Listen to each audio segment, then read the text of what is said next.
ಜನನಿ news ಚಾನೆಲ್ಗೆ like ಮಾಡಿ, subscribe ಮಾಡಿ, ಶೇರ್ ಮಾಡುವ ಮೂಲಕ ನಮ್ಮ ಚಾನೆಲ್ಗೆ ಸಹಕರಿಸಿ. ಹೆಚ್ಚಿನ ಮಾಹಿತಿಗಾಗಿ ಸಂಪರ್ಕಿಸಿ ಹರಿಚಿನ್ ವರದ ಗೋವಿಂದೋ ಗೋವಿಂದ ರಮಾರಮಣ ಗೋವಿಂದೋ ಗೋವಿಂದ ರತ್ನಾದ ವರದ ಗೋವಿಂದೋ ಗೋವಿಂದ ಜಗದ್ರಕ್ಷಕ ಗೋವಿಂದೋ ಗೋವಿಂದ ಜಗನ್ನಿವಾಸ ಗೋವಿಂದೋ ಗೋವಿಂದ ಶ್ರೀಮದ್ ರಮಾರಮಣ ಗೋವಿಂದೋ ಗೋವಿಂದ ನಾರಾಯಣಾಯ ವಿದ್ಮಹೇ ವಾಸುದೇವಾಯ ಧೀಮಹಿ ತನ್ನೋ ವಿಷ್ಣುಃ ಪ್ರಚೋದಯಾತ್. ಮಹಾದೇವ್ಯೈ ಚ ವಿದ್ಮಹೇ ವಿಷ್ಣುಪತ್ನ್ಯೈ ಚ ಧೀಮಹಿ ತನ್ನೋ ಲಕ್ಷ್ಮೀ ಪ್ರಚೋದಯಾತ್. ನಮ್ಮ ರವೀಂದ್ರ ರೆಡ್ಡಿ ಸರ್ ಅವರಿಂದ ಈ ಸಲ ನಮಗೆ ಈ ಥರ ಡೇಟ್ಗೆ ವಾಹನ ಕಳಿಸ್ತೀವಿ ಅಂದರು. ಮುಖ್ಯವಾಗಿ ಅವರು ಅಲ್ಲಿಂದ ವಾಹನ ಕಳಿಸಿರೋದಕ್ಕೆ ಅದೇ ರೀತಿ ನಾವಿಲ್ಲಿ ರೈತರು ನಮ್ಮ ಪೂಗಾನಲ್ಲಿ ಮಂಜಣ್ಣ ಇರ್ಬೋದು, ಮತ್ತು ಅವ್ರ ಸ್ನೇಹಿತರು ಇರ್ಬೋದು, ನಮ್ಮ ಕ್ಯಾಸಂಬಳ್ಳಿ ಭಾಗದ ನರೇಂದ್ರ ಬಾಬು ಅವರು ಇರ್ಬೋದು, ಗ್ರಾಮ ಪಂಚಾಯತ್ ಸದಸ್ಯರು, ಉಷಾ ಮೇಡಮ್ ಅವರು, CRP ಉಷಾ ಮೇಡಮ್ ಅವರು ಇರ್ಬೋದು, ರೈತರಾದ ಒಬ್ಬರು ಶ್ರೀರಾಮ್ ರೆಡ್ಡಿ ಅವರು, ಕುರುಬೂರು ಶ್ರೀರಾಮ್ ರೆಡ್ಡಿ ಅವರು ಇರ್ಬೋದು, ಸದಾನಂದ ರೆಡ್ಡಿ ಇರ್ಬೋದು, ಗಂಗರೆಡ್ಡಿ ಇರ್ಬೋದು, ಹಲವಾರು ಜನ ನಮ್ಮ ರಘುವಣ್ಣ ಅವ್ರು ಇರ್ಬೋದು, ಸುಮಾರು ರೈತರು ಎಲ್ಲರೂ ಕೈ ಜೋಡಿಸಿ, ಸುಭಾಷ್ ಅವರು ಇರ್ಬೋದು, ಮತ್ತು ಹಲವಾರು ಜನ ಕೈ ಜೋಡಿಸಿ ಸುಮಾರು ಒಂದು 11 ಟನ್ನು ನಷ್ಟು ಎಲ್ಲ ತರಕಾರಿಗಳು, ಮಿಶ್ರಿತ ತರಕಾರಿಗಳು ಇವತ್ತು ಭಗವಂತನಿಗೆ ಕಳಿಸಲು, ಅನ್ನದಾಸೋಹಕ್ಕೆ ಕಳಿಸಲು ನಮಗೆ ಈ ಒಂದು ಸದಾ ಅವಕಾಶ ಕೊಟ್ಟಿರೋ ನಮ್ಮ ಎಲ್ಲ ಹಿರಿಯರಿಗೂ ಹಾಗೂ TTD ದೇವಸ್ಥಾನದವ್ರಿಗೂ ಹಾಗೂ ನಮ್ಮ ವಾಹನ ಸೌಲಭ್ಯ ಮಾಡಿಕೊಟ್ಟಿರೋ ಮಂಜಣ್ಣ ಅವ್ರಿಗೂ ಎಲ್ರಿಗೂ ನಮ್ಮ ಕಡೆಯಿಂದ ಧನ್ಯವಾದಗಳು. KGF ತಾಲೂಕಿಗೆ ತಿರುಪತಿ ಅಂತ ಹೆಸರುವಾಸಿಯಾಗಿರುವ ಬಂಗಾರು ತಿರುಪತಿ ದೇವಸ್ಥಾನದಲ್ಲಿ ಪೂಜಾ ಕಾರ್ಯಕ್ರಮ ಇರ್ಬೋದು, ಅನ್ನದಾನ ಇರ್ಬೋದು, ಎಲ್ಲದಕ್ಕೂ ಸಹಕಾರ ಕೊಟ್ಟಿರುವಂತಹ ದೇವಸ್ಥಾನ ಕಮಿಟಿ ಅಧ್ಯಕ್ಷರಾದ ಅಶೋಕ್ ಕೃಷ್ಣಪ್ಪ ಅಣ್ಣನವರು ಹಾಗೂ ನಮ್ಮ ರೇಷ್ಕರ್ ಶ್ರೀನಿವಾಸ್ ರೆಡ್ಡಿ ಸರ್ ಅವರು ಇರ್ಬೋದು, ಮತ್ತು ಸುರೇಶ್ ಬಾಬು ಸರ್ ಅವ್ರಿಗೂ ನಮ್ಮೆಲ್ಲರೂ ಪರವಾಗಿ ಧನ್ಯವಾದಗಳು. ಹಾಗೂ ಇಲ್ಲಿ ಬಂದಿರುವ ನಮಗೆ ಅತ್ಯುತ್ತಮವಾದ ಪೂಜೆ ಮಾಡಿ ನಮಗೆ ಹರಿಸಿರುವ ಸ್ವಾಮಿಗಳವ್ರಿಗೂ ನಮ್ಮ ಎಲ್ಲರ ಪರವಾಗಿ ಧನ್ಯವಾದಗಳು. ಏನು ಇವತ್ತು ಈ ಬಂಗಾರು ತಿರುಪತಿ, ನಾವು ತಿರುಪತಿ, ಎರಡನೇದು ನಾವು ಬಂಗಾರ ತಿರುಪತಿ, ಮೂರನೇದು ಚಿಕ್ಕ ತಿರುಪತಿ ಅಂತ ಈ 3 ದೇವಸ್ಥಾನ ನಾವು ಒಂದು ವಿಶ್ವಾಸ ಇಟ್ಕೊಂಡು ಇವತ್ತು ನಾವು ಒಂದು 1 ಅವರ್ ಮುಂಚೆ ನಮಗೆ ನಮ್ಮ ಅರುಣ್ ರೆಡ್ಡಿ ಈ ಮಾಹಿತಿ ಕೊಟ್ಟರು. ಮೆಸೇಜ್ ನೋಡಿದ್ವು, ಆದ್ರೂ ನಮಗೂ ಆ ಮಾಹಿತಿ ಇರಲಿಲ್ಲ. ಇದು ಒಳ್ಳೆಯ ಕೆಲಸನೇ, ಯಾಕಂದರೆ ಇವತ್ತು ಈ ಇದರಲ್ಲಿ ನಾವು ಭಾಗವಹಿಸಿದ್ದು ನಮ್ಮ ಪುಣ್ಯನೇ. ಆದರೆ ಒಂದು ಇದೇನೆಂದರೆ, ನಮಗೂ ಹೇಳಿದರೆ ನಾವು ಒಂದು ಸಹಕಾರ ಮಾಡ್ಬೋದಾಗಿಂದ ನನಗೆ ಬಂದ ತಕ್ಷಣ ಹೇಳೋದು, ಏನಪ್ಪ ಇದು ದಿಢೀರಂತ ನೀವು ಇಟ್ಕೊಂಡಿದ್ದೀರಾ, ನಮ್ಗೆ ಯಾಕೆ ತಿಳಿಸ್ಬಾರ್ದು ಅಂತ. ಯಾಕಂದರೆ ಇದು ಲಕ್ಷಾನುಗಟ್ಟಲೆ ಕೋಟಿಗಟ್ಟಲೆ ಪದಾರ್ಥ ಕೊಟ್ಟರೆ ಅಲ್ಲಿ ತಿನ್ನೋರು ಜಾಸ್ತಿ ಇದ್ದಾರೆ. ಅದರಿಂದ ನಮ್ಮದು ಒಂದು ಸೇವೆ ಇರುತ್ತೆ ಅನ್ನೋ ಒಂದು ಭಾವನೆಯಲ್ಲಿ ನಾನು ಆವಾಗಲೂ ಲೇಟ್ ಆಗಿಬಿಟ್ಟಿದೆ, ಬರೋದಾ ಬೇಡವಾ ಅಂತ ಒಂದು ಉದ್ದೇಶದಲ್ಲಿ ಇತ್ತು. ಆದ್ರೂ ಫೋನ್ ಮಾಡಿದ್ರೆ ಇಲ್ಲ ಇವಾಗ ತಾನೇ ಇದು ಅದಕ್ಕೆ ಪಾಲ್ಗೊಳ್ಬೇಕು, ಏನು ಇದು ನೋಡೋಣ, ಮುಂದಿನ ದಿನಗಳಲ್ಲಿ ನಾವು ಒಂದು ಕೈ ಜೋಡಿಸೋಣ ಅನ್ನೋ ಒಂದು ಉದ್ದೇಶದಲ್ಲಿ ನಾವು ಈ ಕಾರ್ಯಕ್ರಮದಲ್ಲಿ ಪಾಲ್ಗೊಂಡಿದ್ದೀವಿ. ನೀವೆಲ್ಲರೂ ಏನು ಇಷ್ಟೊತ್ತು ನಮ್ಮ ಹೇಳಿದ್ದಾರೆ ಕೋಲಾರ MLA ಇವರು, ಇನ್ನೂ ನಮ್ಮ ಭಾಗದಲ್ಲೂ ಸುಮಾರು ಜನ ಇದ್ದಾರೆ.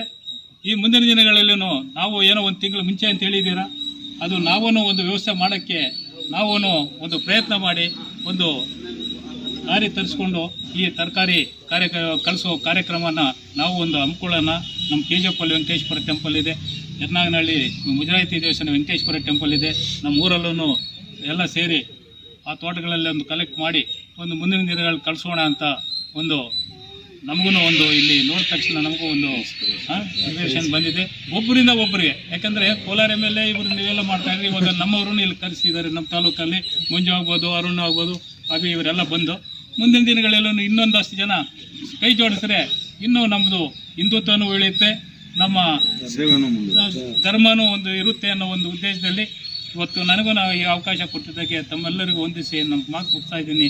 ಜೈ ಹಿಂದ್, ಜೈ ವೆಂಕಟೇಶ್ವರ.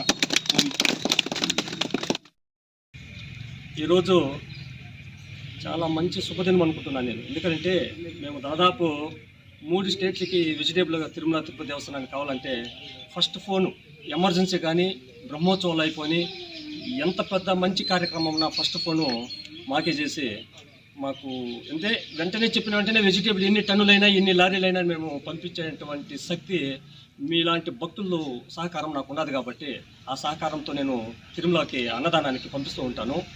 దీంట్లో భాగంగా ఒక 4 రోజులప్పుడు మనకి 11వ తారీఖు ఒంటిమిట్లో శ్రీవారి రాములవారి కళ్యాణోత్సవం జరుగుతుంది. భద్రాచలంలో, తెలంగాణలో భద్రాచలంలో జరుగుతుంది, ఈ మధ్య జరిగిపోయింది. మనకు 11వ తారీఖు ఒంటిమిట్లో కళ్యాణోత్సవం జరుగుతుంది.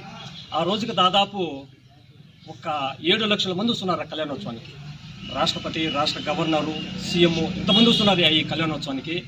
దాదాపు 80,000 నిమ్మకాయలు కావాలి మాకు ఆ రోజుకి, రైసు, లెమన్ రైస్కి. సరే, 80,000 నిమ్మకాయలు ఇవ్వడం అనేది చాలా కష్టం, ఎవరు ముందుకు రావడం లేదు. ఈ మధ్యలోనే మన కోలార్ ఎమ్మెల్యే మా వెజిటేబుల్, ఆయన మేము, మీరంతా ఎమ్మెల్యే అంటారేమో కానీ మేము మా అన్నదానానికి వెజిటేబుల్ డోనర్ కూడా ఆయన చెప్పిన వెంటనే 44 లక్షలతో ఒక వెహికల్గా కొనిచ్చాడు మాకు ఆయన. అన్న, ఈ మాదిరిగా నిమ్మకాయలు 80,000 నిమ్మకాయలు కావాలంటున్నారు ఎట్లన్నా అంటే, ఆయన రెండో మాట కదా చెప్పాల, ఫస్ట్ చెప్పే అన్నాడు ఆయన. 80,000 నిమ్మకాయలు కూడా మన గౌరవనీయులైన మంత్రి గారు ఇస్తున్నాడు.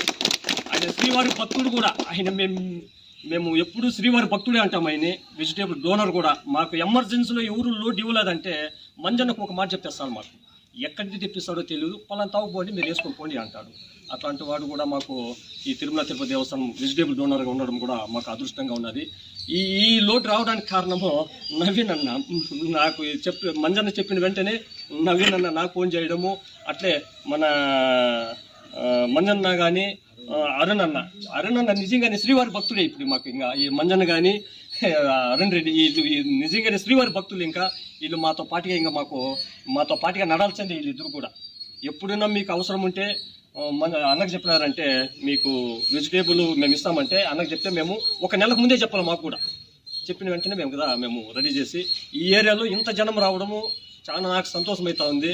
మీకు అందరికీ కూడా వెంకటేశ్వర స్వామి యొక్క ఆశీస్సులు నిండుగా ఉండి మీ కుటుంబాలు కానీ మీ వ్యాపారాలు కూడా బాగుండాలని ఆశిస్తూ, మా స్వామివారు మాకు వెంకటేశ్వర స్వామి గుళ్ళు ఎట్లుంటారో అలా వచ్చి ఇలా పూజ చేయడం కూడా అది కూడా మాకు అదృష్టంగా భావిస్తున్నాం.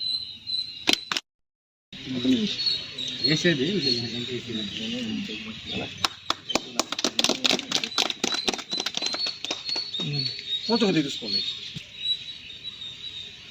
అలా వెంకటేశ్వర స్వామి ఆశీస్సులు నిండుగా ఉంటాయి మీ కుటుంబం పైన కదా. అట్లన్నా మాకు నువ్వు శ్రీవారి సేవకుడు ఇంక తింటే ఇంకా మాకు బాగా వర్క్ చేసి వెంకటేశ్వర స్వామికి కూరగాయలు ఇంకా భారీగా పంపించాలన్నా.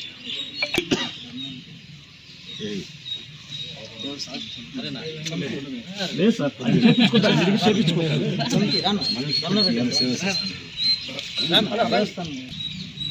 సార్ వెంకటేశ్వర స్వామి మీకంతా మంచిగానే తెలుసు. మీకు వాళ్ళు ఉంటే